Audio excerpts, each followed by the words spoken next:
আসসালামু আলাইকুম প্রিয় শিক্ষার্থীরা, তোমরা সকলে কেমন আছো? আশা করছি সকলেই খুব ভালো আছো। আজকে তোমাদের সপ্তম শ্রেণীর ইসলাম শিক্ষা বিষয়ে ষান্মাসিক সামষ্টিক মূল্যায়ন অনুষ্ঠিত হবে। এর প্রশ্নগুলোর সমাধানগুলো আমি তোমাদের জন্য এখন এখানে দিয়ে দিব। তোমরা যারা এখনও আমার চ্যানেলটি সাবস্ক্রাইব করোনি তারা চ্যানেলটি সাবস্ক্রাইব করে নিও, তাহলে পরবর্তী পড়াগুলো তোমরা এই চ্যানেলে সবার আগে একসাথে পেয়ে যাবে। তাহলে চলো শুরু করা যাক আমাদের আজকের সমাধান। এখানে তোমাদের 4টি কাজ করতে বলা হবে। 4টি কাজের দেখো, প্রথমটি কাজ 1, ইসলামী উৎসবের কথা বলি। ইসলামের বিভিন্ন উৎস থেকে পাওয়া তথ্য এবং তোমার অভিজ্ঞতার আলোকে ধর্মীয় ও সামাজিক উৎসব অনুষ্ঠানের নামগুলো লেখো। 1. ঈদ উল ফিতর। রমজান মাসের শেষে অর্থাৎ শাওয়াল মাসের 1 তারিখ এটি পালিত হয়। এটি সিয়াম সাধনার পর আনন্দের দিন হিসেবে পালন করা হয়। 2. ঈদ উল আজহা। জিলহজ মাসের 10 তারিখে উদযাপিত হয়। এটি কোরবানির ঈদ হিসেবে পরিচিত। 3. মিলাদুন্নবী সাল্লাল্লাহু আলাইহি ওয়াসাল্লাম। মহানবী হযরত মুহাম্মদ সাল্লাল্লাহু আলাইহি ওয়াসাল্লামের জন্মদিন ও ওফাত দিবস 12ই রবিউল আউয়াল। 4. লাইলাতুল কদর। রমজান মাসের শেষ 10 দিনে পালিত হয়। এটি কোরআন নাজিলের রাত হিসেবে পরিচিত।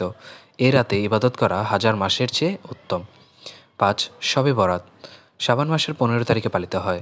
মুসলমানরা এই রাতে বিশেষ ইবাদত করেন। 6. মুহররম। হিজরি নববর্ষ হিসেবে পালিত হয় এবং আশুরার দিনটি বিশেষ গুরুত্ব বহন করে। এরপর কাজ 2। কাজ 2, অভিজ্ঞতা বিনিময় করি। তোমার বন্ধুর সাথে আলোচনা করে নিচের ছকের মতো করে একটি ছক বানিয়ে পূরণ করো। এখানে একটি ছক তোমাদের করতে হবে, যেমন আমি ইসলামী যে উৎসব বা অনুষ্ঠানগুলো দেখেছি: ঈদ উল ফিতর, ঈদ উল আজহা, ঈদে মিলাদুন্নবী সাল্লাল্লাহু আলাইহি ওয়াসাল্লাম, লাইলাতুল কদর, শবে বরাত এবং মুহররম। আমার বন্ধু ইসলামী যে উৎসব বা অনুষ্ঠানগুলো দেখেছে: ঈদ উল ফিতর, ঈদ উল আজহা, ঈদে মিলাদুন্নবী সাল্লাল্লাহু আলাইহি ওয়াসাল্লাম, লাইলাতুল কদর, শবে বরাত এবং মুহররম। বন্ধুর দেখা উৎসব ও অনুষ্ঠানগুলোর সঙ্গে আমার দেখা অনুষ্ঠানের ভিন্নতা খুঁজে পেয়েছি? কোনো ভিন্নতাই নেই, যেহেতু আমরা মুসলিম, আমরা কোনো ভিন্নতা এখানে খুঁজে পাইনি। এরপর আমাদের কাজ 3। কাজ 3-এ দেখো দেয়া রয়েছে বিধিবিধানের কথা জানাই। তুমি ইসলামের বেশ কিছু বিধিবিধান সম্পর্কে জেনেছ। তোমার দেখা উৎসব বা অনুষ্ঠানগুলোতে ইসলামের যেসব বিধিবিধানের প্রয়োগ হয়েছে সেগুলো লেখো। 1. ঈদ উল ফিতর। রমজান মাস জুড়ে রোজা রাখা হয়, যা ইসলামের 5টি স্তম্ভের একটি। ঈদ উল ফিতরের আগে ফিতরা প্রদান করা হয়, যা দরিদ্রদের সাহায্য করার জন্য। ঈদের দিন বিশেষ ঈদ নামাজ আদায় করা হয়। 2. ঈদ উল আজহা। জিলহজ মাসের 10 তারিখে পশু কোরবানি দেওয়া হয়, যা হজরত ইব্রাহিম আলাইসাল্লাম এর ত্যাগের কথা স্মরণ করিয়ে দেওয়া হয়। ঈদ উল আজহার দিন বিশেষ ঈদ নামাজ আদায় করা হয়। কোরবানি করা পশুর গোশত 3 ভাগে বণ্টন করা হয়, নিজের পরিবার, আত্মীয় স্বজন এবং দরিদ্রদের মধ্যে।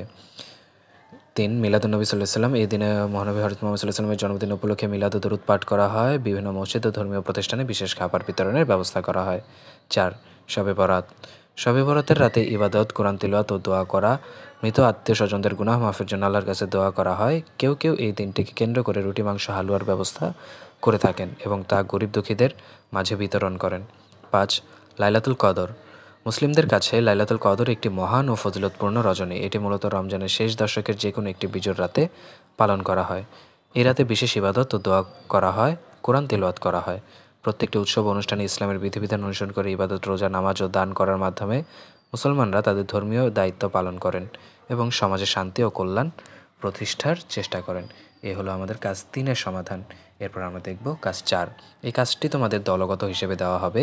কাজ 4, ইসলামী অনুষ্ঠান পরিকল্পনা। অর্থাৎ এখানে যে কোনো একটি ইসলামিক অনুষ্ঠান তোমরা পরিকল্পনা করার জন্যে কী কী পদক্ষেপ নেবে সেইগুলোর কথা বলা আছে। যেমন দেখো, এখানে আমি দিয়েছি ঈদে মিলাদুন্নবী সাল্লাল্লাহু আলাইহি ওয়াসাল্লাম উদযাপন। সময় 13ই জুলাই 2024 সকাল 9টা থেকে দুপুর 1টা পর্যন্ত। স্থান মিজমিজি পাই নদীর একমত আলী উচ্চ বিদ্যালয়ের প্রধান মাঠ। আমন্ত্রিত অতিথি নির্বাচন: প্রধান অতিথি বিদ্যালয়ের প্রধান শিক্ষক, বিশেষ অতিথি স্থানীয় ইমাম, সম্মানিত অতিথি স্থানীয় সমাজ। দায়িত্ব বণ্টন: আয়োজক কমিটি, সভাপতি, প্রধান শিক্ষক, স্থানীয় সদস্য 4 জন বন্ধু: তানজিম, জামিল, রাহাত, শাহাদাত।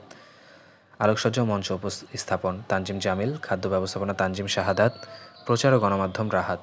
প্রিয় অভিভাবক বা সমাজসেবকগণ, আসসালামু আলাইকুম। অর্থাৎ এখানে তোমাদের একটি দাওয়াতের চিঠি লেখা লাগবে অনুষ্ঠানে যাতে যোগদান করা হয়। এই জন্য এই চিঠিটি দেখো আমি দিয়েছি। তোমরা এই চিঠিটি চাইলে বক্স করে দিতে পারো। প্রিয় অভিভাবক বা সমাজসেবকগণ, আসসালামু আলাইকুম। অত্যন্ত আনন্দের সাথে জানাচ্ছি যে আগামী 13ই জুলাই 2024 তারিখে মিজমিজি পাই নদীর একমত আলী উচ্চ বিদ্যালয়ের প্রধান মাঠে ঈদে মিলাদুন্নবী উপলক্ষে একটি দোয়া অনুষ্ঠানের আয়োজন করা হয়েছে। আপনাদের উপস্থিতি আমাদের অনুষ্ঠানকে সাফল্যমণ্ডিত করবে। তারিখ 13ই জুলাই 2024, সময় সকাল 9টা থেকে দুপুর 1টা, স্থান বিদ্যালয়ের প্রধান মাঠ। এরপর আশা করি আপনারা আমাদের সাথে এই আনন্দঘন মুহূর্ত উদযাপন করবেন। শুভেচ্ছান্তে বিদ্যালয়ের আয়োজক কমিটি।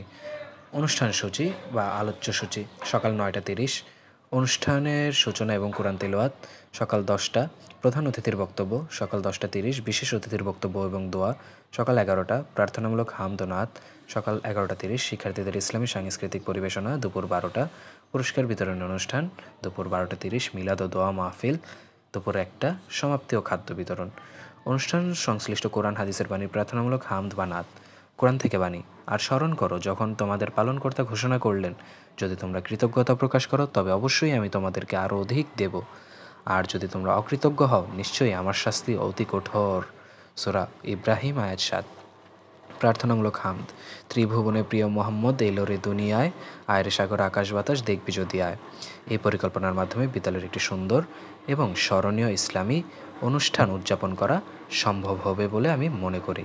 তাহলে শিক্ষার্থীরা, আমরা দেখে নিলাম তোমাদের ইসলাম শিক্ষার সমাধানটি। এভাবে প্রতিটি পরীক্ষার সমাধানগুলো পেতে, পরীক্ষার প্রশ্নের উত্তরগুলো পেতে চ্যানেলটি সাবস্ক্রাইব করে রেখো তোমরা। ধন্যবাদ সকলকে।